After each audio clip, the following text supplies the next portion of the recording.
What happened to the missing person from school? When Principal Giles came on the morning announcements and said nobody could walk home alone after the tragic events at Friday's football game, I had no idea what he was talking about. I'd skipped the game to play video games and figured maybe there was a fight or something. All students must have a direct ride to their houses, he said in that serious voice he only used for real emergencies. No exceptions. Everyone in my chemistry class started whispering and checking their phones. I leaned over to ask Brandon what happened, but he just shook his head and looked worried. That's when I noticed Veronica's seat was empty. Veronica never missed school. She was the type of person who showed up with pneumonia and still aced every test. Varsity cheer captain and headed for valedictorian. We used to build blanket forts together in elementary school, but hadn't really talked since freshman year when she got popular, and I stayed invisible. At lunch, I found my friend Maya and asked if she knew what happened to Veronica. Her eyes got huge, and she pulled me to a corner table. "You seriously don't know?" she whispered.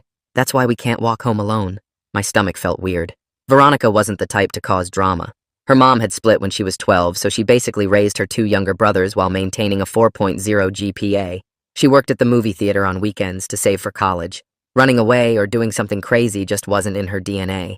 Halfway through lunch, my phone buzzed with a text from a number I didn't recognize. "Hey, it's V. Don't tell anyone. You're the only person I can trust. Meet me at the old food mart on Riverside at 4 o'clock. My hands started shaking. The abandoned supermarket had been closed for 3 years. Why would perfect, responsible Veronica want to meet there? I thought about showing someone the text, but something made me keep quiet. The rest of the day crawled by. Teachers kept stopping mid-sentence like they wanted to address what happened but couldn't. Police cars were parked outside the main entrance. When the final bell rang, everyone rushed to find their rides while I waited for my mom. She pulled up 20 minutes late as usual.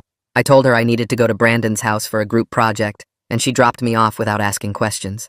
As soon as her car turned the corner, I started walking toward Riverside. The food mart was only a mile away, but it felt like 10. The parking lot was empty except for weeds growing through cracks in the asphalt. Most of the windows were boarded up and graffiti covered the walls. I pushed through the broken automatic doors and called out Veronica's name. "Back here." Her voice came from somewhere deep in the store. I followed the sound past empty shelves and displays filled with dust. My shoes crunched on broken glass. In what used to be the bakery section, I found her sitting on an overturned shopping cart. Her cheer uniform was torn and dirty. Dark circles made her eyes look hollow. Before I could say anything, she jumped up and hugged me so hard I couldn't breathe. She smelled like sweat and something metallic. When she pulled back, I saw dried blood under her fingernails. "What happened to you?" I asked.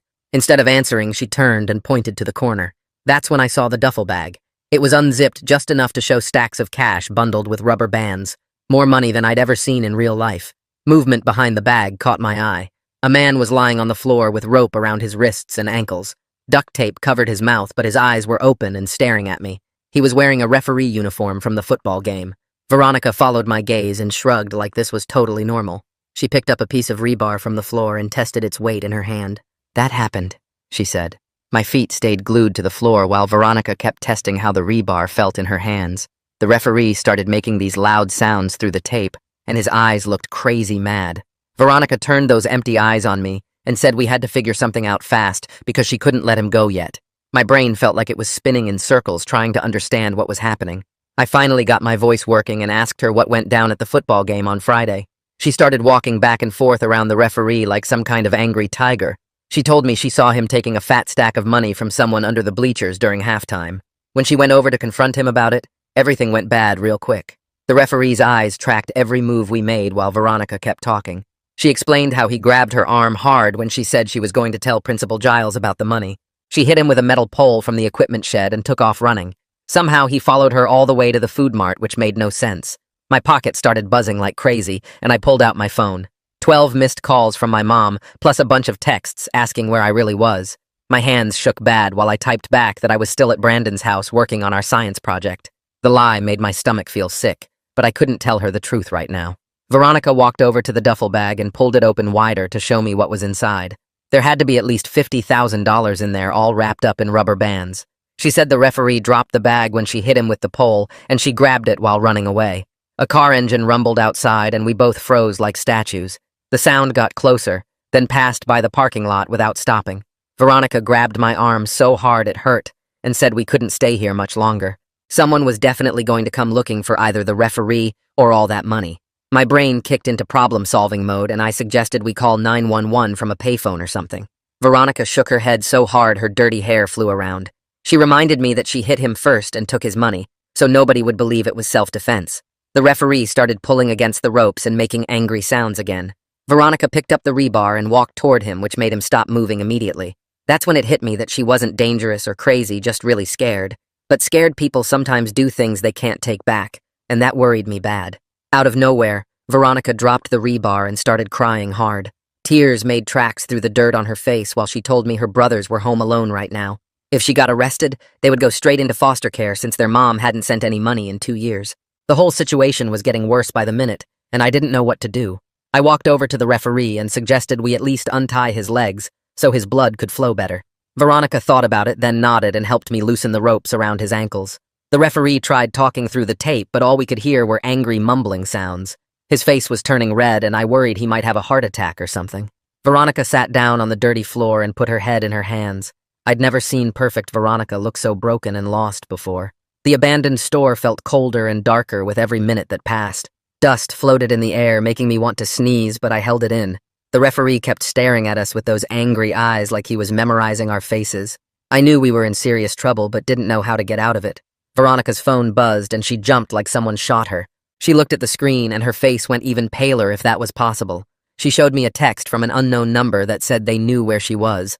My whole body felt cold reading those 4 words on the screen. We both looked toward the boarded-up windows, expecting someone to burst in any second. The referee made a sound that almost sounded like laughing through the tape. Veronica stood up and started shoving the money back into the duffel bag with shaking hands. She said we needed to move him somewhere else in the store right now. I helped her grab the referee under his arms while she got his legs. He was heavier than he looked, and we struggled to drag him toward the back.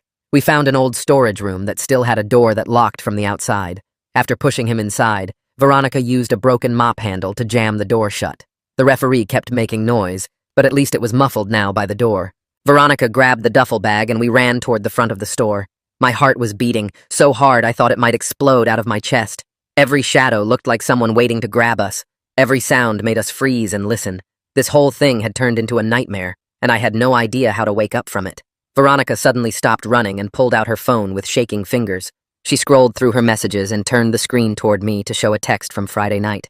The unknown number had sent it at 8:47 p.m. during the game, and it just said, "Mind your own business or else." The timestamp matched up with right before she saw the referee getting money under the bleachers. My eyes went back to the storage room door where we'd locked him, and that's when I noticed something sticking out of his back pocket. It wasn't a regular phone, but one of those cheap burner phones you can buy at gas stations with cash. I pointed it out to Veronica, and her face went white because we both knew what that meant. Nobody carries a burner phone unless they're doing something illegal that they don't want traced back to them. We looked at each other, and without saying anything, we both walked back to the storage room. Veronica kept watch while I carefully reached through the gap we'd left in the door and pulled the phone from his pocket. The referee made angry sounds and tried to twist away but couldn't move enough to stop me. The phone had no password and showed dozens of texts with code words and numbers that looked like betting amounts. We went through his other pockets more carefully this time and found stuff we'd missed before. There was a second set of car keys with a bright yellow tag from one of those rental places at the airport. Veronica held them up and said his regular car was probably still sitting in the school parking lot. That meant he'd planned to switch cars after the game and disappear before anyone noticed the money was gone. A loud thumping sound made us both jump and duck down behind some old shelves. The helicopter passed right over the store, and we could hear the blades cutting through the air above us. It was probably just the traffic helicopter from the news station, but we stayed frozen for a full minute after it passed. My heart was beating so hard I could feel it in my throat, and Veronica's hands were shaking bad. The fear was making us paranoid about every little sound and movement outside the store. Veronica grabbed my arm and pulled me back to where the duffel bag was sitting. She told me the man she'd seen giving money to the referee wasn't just some random person. It was Theodore Hancock, who owns that huge car dealership on the highway with all the fancy commercials. She'd seen him at every single football game sitting in the VIP section with the other rich people who donate money to the team. Her voice got quiet when she explained how he always acted like he owned the place, and coaches would bend over backwards to keep him happy. While she talked, I unzipped the bag wider and started taking pictures of the cash with my phone. The bills were wrapped in bundles of hundreds, with little paper bands that had numbers written on them. I made sure to get clear shots of the serial numbers on several bills from different bundles. If we had to give this money back or turn it over to someone, we'd at least have proof of what was there. Veronica kept looking toward the windows and the door while I worked through photographing the evidence. We could hear the referee making noise again from the storage room, and it was getting louder. The tape must have been coming loose because suddenly we could make out actual words. He was yelling that we had no idea who we were messing with, and Theodore had people everywhere. He said Theodore owned half the cops in town, and nobody would believe 2 kids over him. His voice got mean when he said they'd make us disappear just like they did to people who crossed them before. Veronica's face looked scared but also mad as she grabbed the roll of duct tape. She marched back to the storage room and I heard the sound of tape being ripped off the roll. The referee tried to keep talking, but his words got muffled again as she put fresh tape over his mouth. When she came back, her hands were shaking worse than before. She admitted that lately some teachers had been giving her weird looks at the school, like they knew something she didn't, or were watching her for some reason. It made sense now if Theodore really did have connections everywhere, including at the school. We both realized the money couldn't stay where it was because someone might know to look there. I helped Veronica lift the heavy duffel bag, and we started carrying it toward the back of the store. The old freezer section still had the big metal doors, even though the power had been off for years. We found one that still locked from the outside and shoved the bag inside behind some old boxes. The referee watched us through the doorway as we moved the money, and his eyes followed every step we took. My phone buzzed in my pocket, and when I checked it, there was a text from Maya. She was asking if I'd heard anything about Veronica because the police were at the school asking questions about her. They'd pulled a bunch of kids out of class to talk to them about Friday night. I showed the message to Veronica without responding to Maya. Veronica's face got even paler, and she said we needed to figure out what to do fast before things got worse. Veronica suddenly grabbed the referee's burner phone from where we'd left it on a shelf. She started scrolling through it again, and her face got excited when she found something. She turned the screen toward me and showed me video files saved in a folder called Games. We opened the first one and saw footage from last week's game against Central High. The video was taken from the field level and showed the referee making a call on a touchdown play.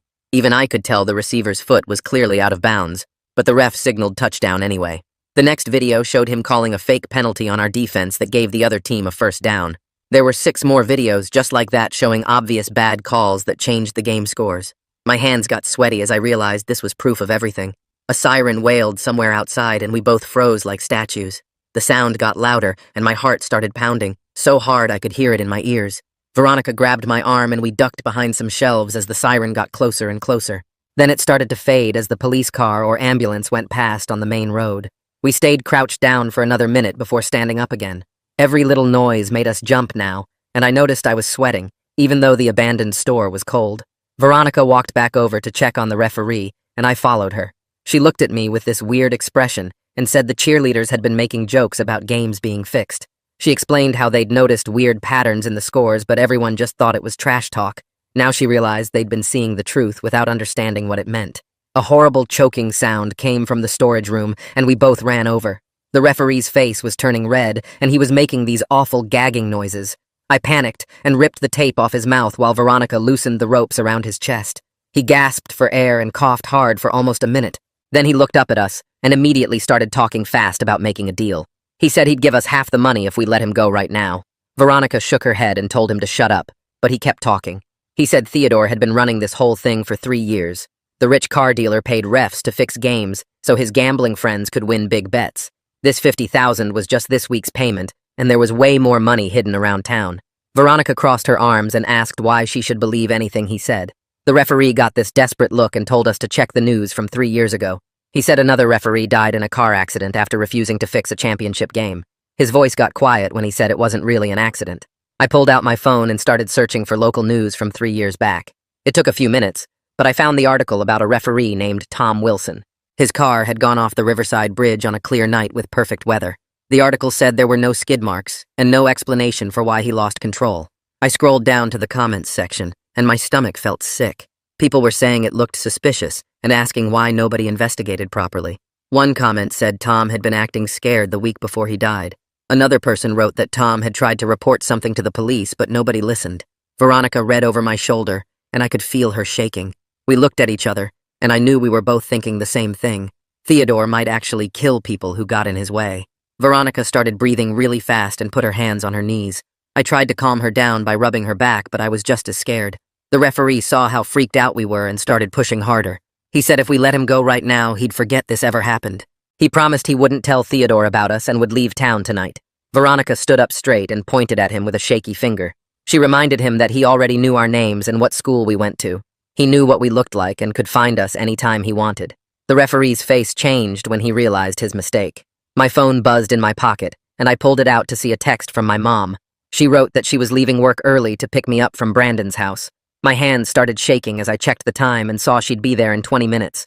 I told Veronica I had to go, but she grabbed my arm hard. Her eyes got huge, and she begged me not to leave her alone with him. She said she couldn't handle this by herself and needed my help. I looked at the referee tied up in the corner, and then back at Veronica's scared face. My mom would freak out when she got to Brandon's and I wasn't there. But I couldn't just abandon Veronica in this creepy place with a dangerous man and all that stolen money. The referee started laughing in this mean way and said we were just dumb kids who didn't know what we were doing. He said Theodore had cops and judges in his pocket and nobody would believe us anyway. Veronica picked up the rebar again, and he shut up real fast. I looked at my phone and saw I only had 15 minutes to figure something out. Veronica was still holding the rebar and staring at the referee who had gone completely quiet now. I told her I'd run out and catch my mom before she got to Brandon's house, but Veronica grabbed my wrist hard. She said she couldn't stay here alone with him for another hour and started breathing fast again.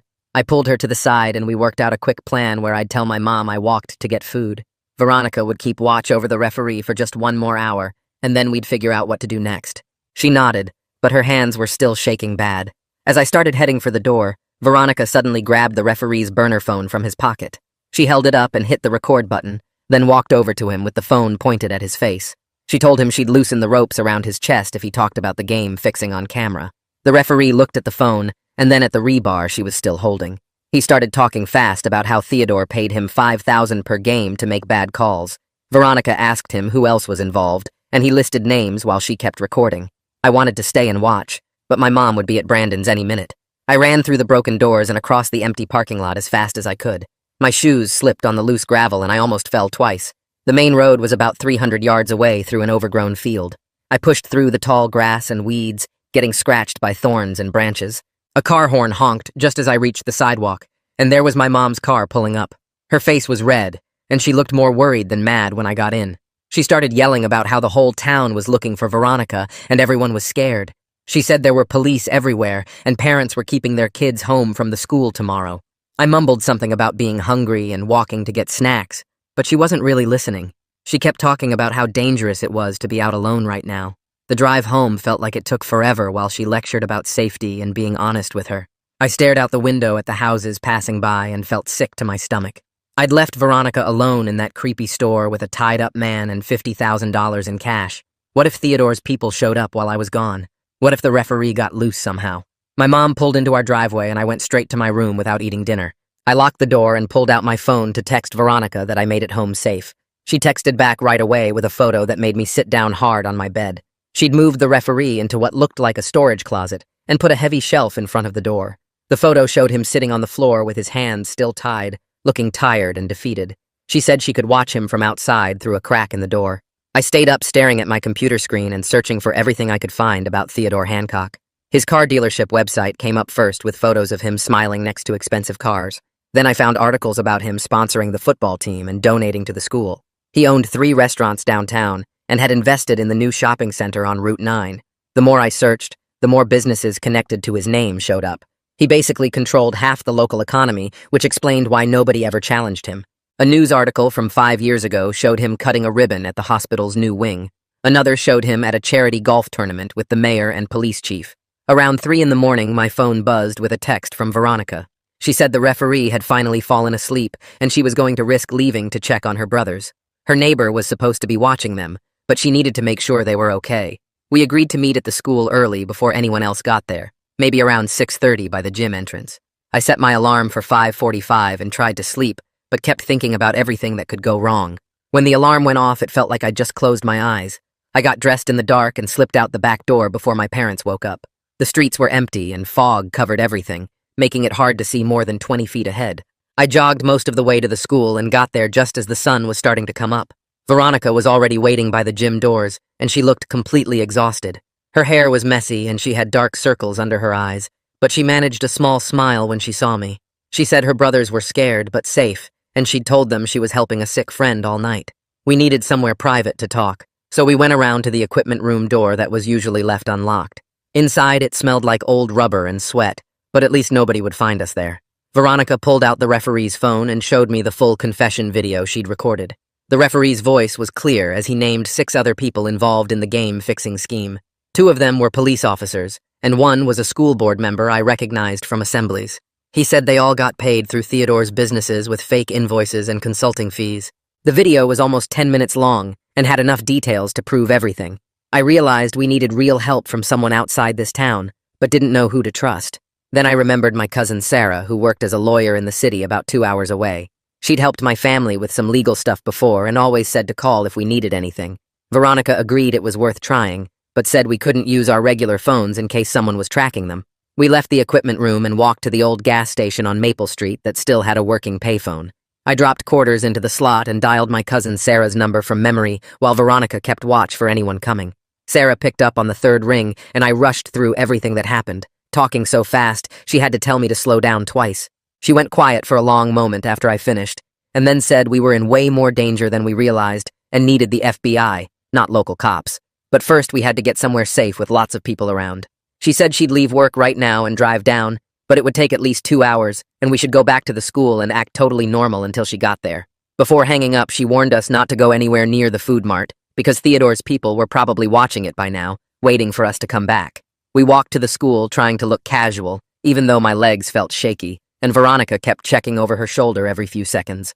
The morning bell hadn't rung yet, so we sat on the steps outside trying to blend in with other early students, while my stomach twisted into knots. When Principal Giles came on the morning announcements during first period, he said Veronica had been found safe, and everyone should return to normal schedules starting immediately. Veronica and I looked at each other across the classroom completely confused, because she never told anyone she was okay, or even contacted the school.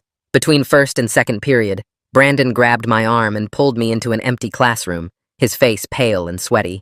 He whispered that his older brother worked at Theodore's dealership doing oil changes and had overheard phone calls about finding some missing money that Theodore was getting really desperate about. His brother said Theodore had been screaming at people on the phone and throwing things in his office all morning. I tried to act surprised and asked Brandon why he was telling me this, but he just shook his head and said to be careful before rushing out. Third period had just started when someone knocked on the classroom door, and Detective Macy Duran walked in wearing a gray suit and asked for Veronica to come with her for some routine questions. Veronica grabbed her backpack slowly and followed the detective out while everyone whispered and stared. 20 minutes later, my phone buzzed with a text from Veronica, saying the detective seemed suspicious, but wasn't pressing too hard yet, just asking general questions about where she'd been and if she was okay.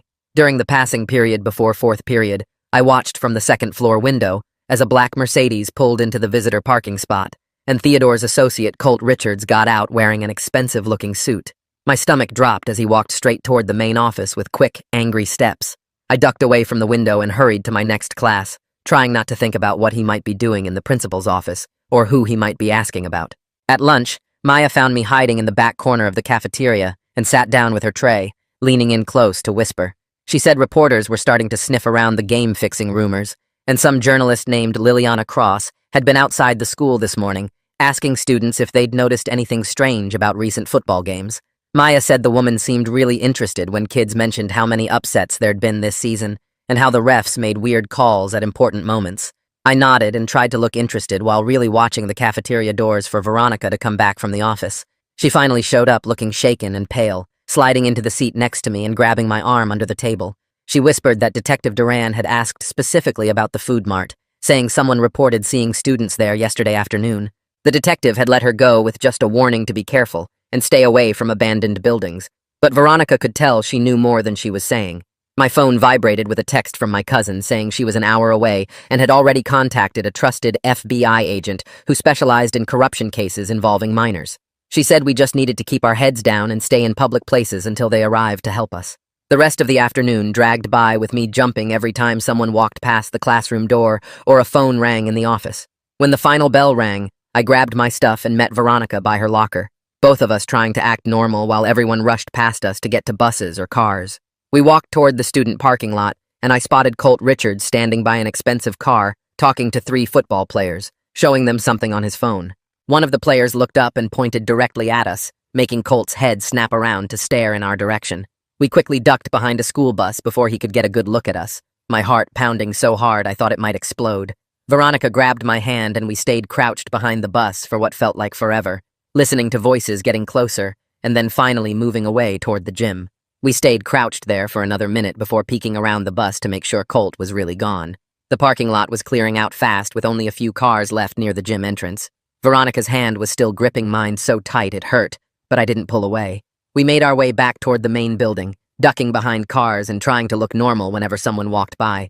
The library was on the second floor with big windows facing the parking lot and security cameras at both entrances.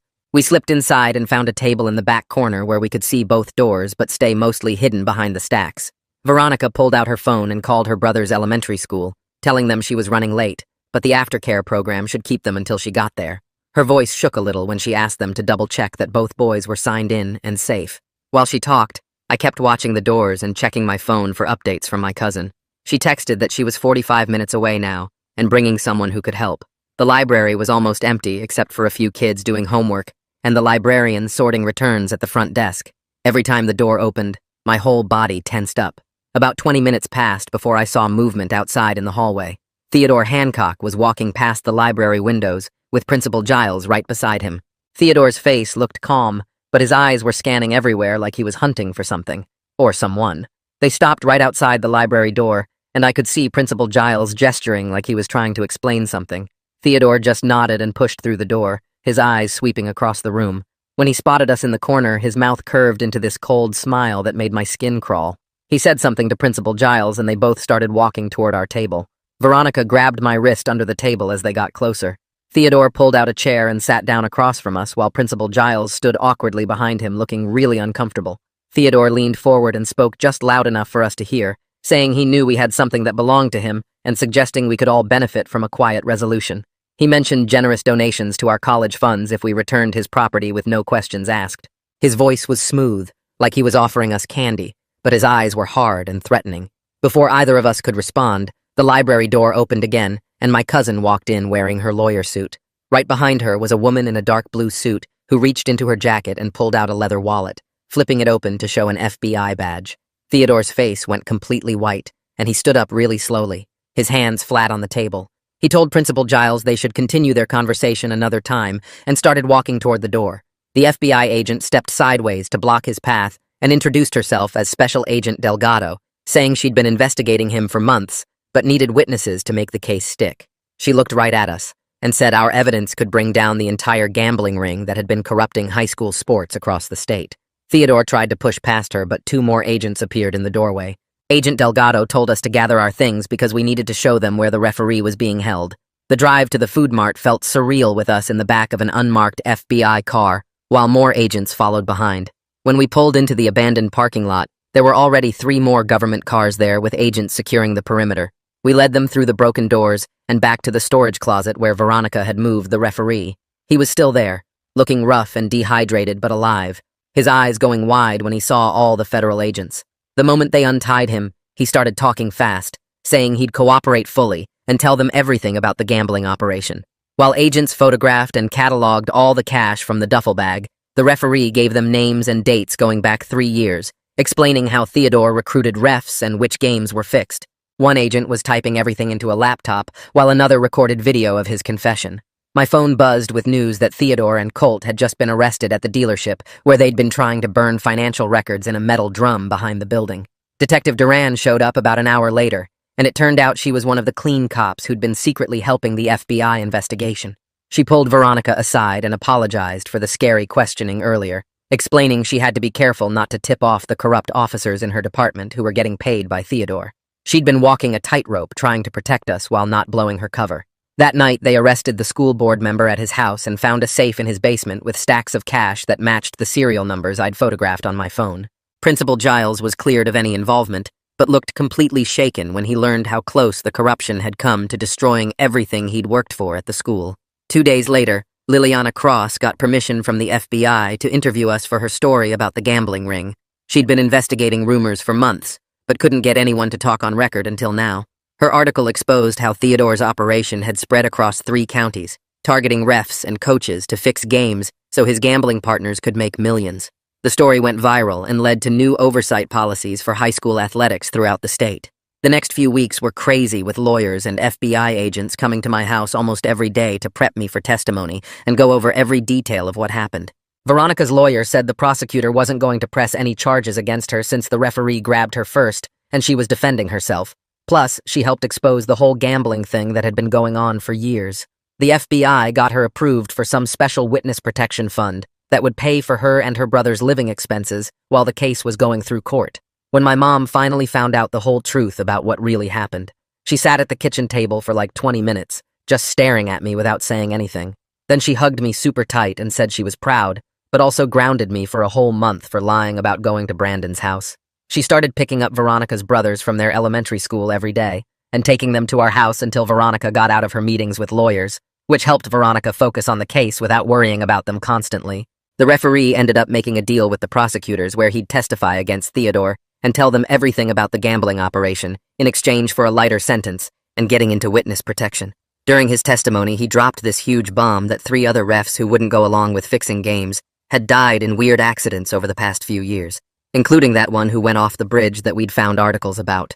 One ref supposedly fell down his basement stairs and broke his neck. Another had a heart attack at 35 with no history of heart problems, and the third got hit by a car that never stopped while he was jogging early one morning. About 2 months after everything went down, Veronica got this letter saying she'd been awarded a full scholarship to the state university from an anonymous donor who'd read about her story in the news. She was pretty sure it came from families whose kids played on teams that lost games because of the rigged calls, but the letter didn't say, and the lawyer handling it wouldn't tell her who set it up. The money covered everything, including housing and books and even a meal plan so she wouldn't have to work during school. Theodore's trial took forever with all these delays and legal stuff I didn't really understand. But 6 months after we first found that referee tied up in the food mart, he finally got convicted on federal racketeering charges and conspiracy and a bunch of other things. The judge gave him 15 years in federal prison, and the whole gambling ring got completely taken apart, with new rules put in place to watch high school sports for any signs of fixing. Veronica and I stayed really close through the rest of junior year and into senior year, texting pretty much every day and hanging out on weekends when she wasn't busy with her brothers or therapy appointments. The witness protection money let her get a decent apartment near school and hire a babysitter for her brothers when she needed to study or go to her counseling sessions, which she said were helping her deal with everything that happened. Her brothers were doing way better too, with the stable home and not having to worry about money all the time. During senior year, I applied to colleges with plans to study criminal justice because working with those FBI agents made me realize that's what I wanted to do with my life. My cousin who'd helped us that day pulled some strings and got me an internship at the federal prosecutor's office for the summer after graduation, which would look really good on my resume. I got accepted to 3 schools but picked the one closest to where Veronica was going, so we could still hang out sometimes. Graduation day was weird because everyone knew our story from all the news coverage, but most people didn't really know what to say to us about it. Veronica gave a speech as salutatorian and thanked me in front of everyone for being there when she needed someone, which made my mom cry and take like 50 pictures. That summer I worked at the prosecutor's office, mostly filing papers and getting coffee, but sometimes they'd let me sit in on meetings about cases, which was really cool. Veronica spent the summer getting her brothers ready for her to leave for college and making sure the babysitter knew their routines and stuff. The last week before she left for school, we hung out almost every day, going to movies and getting food and just talking about everything that had happened and how different our lives were now compared to a year ago. She dropped her brothers off at my house the morning she was leaving for college, so my mom could watch them while she drove up to campus and got settled in her dorm. About a week into the semester, I was sitting in my own dorm room trying to figure out how to work the laundry machines when my phone buzzed with a text from Veronica. It was a selfie of her standing in front of some big university building with her backpack on and a huge smile on her face, and all the message said was, "We made it." I smiled looking at the picture, because we really had made it through something that could have destroyed both of us, and now we were starting these new chapters of our lives, but still connected by everything we'd survived together. Thanks for sticking with me through all this. It's definitely been a ride sharing these moments together. I'll see you around next time. Like the video, it helps more than you think.